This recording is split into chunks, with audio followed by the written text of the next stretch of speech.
Is there anything more terrifying in professional sports than the feeling of a closing window? The sudden realization that good enough simply isn't going to cut it against the super teams of the world? Welcome back to the channel, everyone. Today, we aren't just talking about a trade rumor. We are talking about a potential seismic shift in the National League that could redefine the Philadelphia Phillies' identity for the next half-decade. We are looking at a scenario that feels like a fever dream, but is slowly, agonizingly becoming a distinct possibility. The Minnesota Twins are in turmoil, their house is in disorder, and sitting right in the middle of that chaos is a $100 million man, a Platinum Glove winner, and perhaps the most electric yet fragile talent of his generation, Byron Buxton. And the whispers. They are getting louder that Philadelphia needs to be the team to save him. Let's set the stage properly because context is everything here. We are living in an era of baseball where the Los Angeles Dodgers are operating like a fantasy team come to life, spending billions to assemble an Avengers-level squad. The Phillies, despite their grit, their passion, and that raucous Citizens Bank Park atmosphere, are staring up at a mountain. The recent extension for Kyle Schwarber was a statement, a declaration that the front office believes in this core. But is it enough? That is the question keeping Dave Dombrowski awake at night. The report coming out of CBS Sports and Fansided isn't just idle speculation. It's a reflection of a desperate need for an X factor. Byron Buxton represents the ultimate high-risk, high-reward gamble. We are talking about a player who, when healthy, plays center field like he was designed in a laboratory to catch baseballs and hits with power that makes stadiums shrink. But why now? Why is this bubbling to the surface at this specific moment? It's the smell of discontent coming from Minnesota. Reports indicate that the Twins' offseason of upheaval, roster turnover, front office changes, and ownership wavering has alienated their franchise cornerstone. Buxton has spent his entire career in the Twin Cities. He is the face of that franchise. But loyalty has a shelf life when the organization stops committing to winning. The tension is palpable. It's the classic story of a small market team failing to build around a superstar, leading to that inevitable, heartbreaking divorce. For Phillies fans, this smells like opportunity. It smells like the kind of aggressive, all-in move that defines championship windows. But it also brings a heavy dose of anxiety. Do we really want to push our chips into the middle of the table for a player whose injury history is as long as a CVS receipt? That is the conflict we are diving into today. To understand why a Byron Buxton trade makes sense, and why it is simultaneously terrifying, we have to look back at the history of the Philadelphia Phillies and their relationship with the center field position. It has been a revolving door of almosts, what-ifs, and stopgap solutions since the days of Shane Victorino. We have seen the organization try to patch that hole with defensive specialists who couldn't hit and hitters who looked lost in the field. The current platoon situation, while serviceable, lacks that star power, that dynamic athleticism that changes the geometry of the game. When you look at the championship teams of the past decade, almost all of them had stability and elite production up the middle. The Phillies have elite production at catcher with JT Realmuto and at shortstop with Trea Turner. Center field remains the final piece of the puzzle, the last infinity stone needed to complete the gauntlet. Let's contextualize this with some history. Remember the excitement when the Phillies acquired Roy Halladay? Or the shockwaves sent through the league when Cliff Lee returned? Those moves signaled to the clubhouse and the fan base that the goal wasn't just to compete, it was to dominate. Acquiring Byron Buxton would fall into that same category of shock and awe. We are talking about a player who, per 162 games, puts up MVP-caliber numbers. His speed on the base paths creates havoc that doesn't show up in the box score. Pitchers lose focus, infielders rush throws, and gaps in the outfield suddenly become triples. He is a chaos agent. Pairing that kind of disruption with the steady, terrifying power of Bryce Harper and the leadoff prowess of Kyle Schwarber creates a lineup that is essentially nightmare fuel for opposing managers. However, we cannot ignore the elephant in the room, or rather, the medical chart in the room. Buxton's career has been defined by his inability to stay on the field.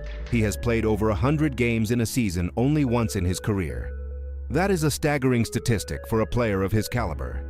It brings back memories of other incredibly talented players whose bodies just couldn't hold up to the rigors of the game. Is it worth trading top prospects, the lifeblood of the organization's future, for 80 games of brilliance? That is the calculation the front office has to make. It's a philosophical debate. Is it better to have a solid, reliable B- player for 150 games, or an A-plus superstar for half the season. In the playoffs, where every pitch matters and the margins are razor thin, having Buxton for a 7-game series could be the difference between a parade down Broad Street and another offseason of what could have been. The Twins' mismanagement of his situation has opened a door, but walking through it requires a level of bravery that few GMs possess. Now, let's get into the weeds of how this actually happens, because a trade of this magnitude isn't just about swapping jerseys. It's a complex financial and psychological operation. We have to talk about the cap hit and the luxury tax implications. The Phillies are already operating with one of the highest payrolls in baseball. Taking on a significant portion of Buxton's $100 million contract would push them even deeper into the tax, potentially limiting their ability to make other moves at the deadline or in future off-seasons. This is where the creativity of Dave Dombrowski comes into play. Would the Twins be willing to eat some of that money in exchange for a better prospect package? Or would the Phillies have to send a bad contract back to Minnesota to make the money work? These are the conversations happening behind closed doors, the 4D chess being played by executives in suits while we argue on Twitter. Beyond the money, we have to analyze the chemistry. The Phillies clubhouse is famously tight-knit. It's a group built on vibes, accountability, and a shared desire to win. Bringing in a superstar who is reportedly unhappy in his current situation is always a risk. However, by all accounts, Buxton is a fantastic teammate and a leader. His frustration in Minnesota stems from a desire to win, a desire that aligns perfectly with the culture Bryce Harper has cultivated in Philadelphia. Imagine the energy injection of adding a player who is hungry for a change of scenery, someone who wants to prove that he is still elite. The voice of the fans right now is split down the middle. Half of the fan base is screaming, "Go get him! We need to beat the Dodgers!" They see the ceiling, they see the highlight reels. The other half is cautious, burned by past injuries and bad contracts, saying, "Don't mortgage the future for a guy who might get hurt in April." Let's project a few scenarios. Scenario A. The Phillies trade for Buxton. He stays relatively healthy, plays 120 games, wins a Gold Glove, and hits 30 homers.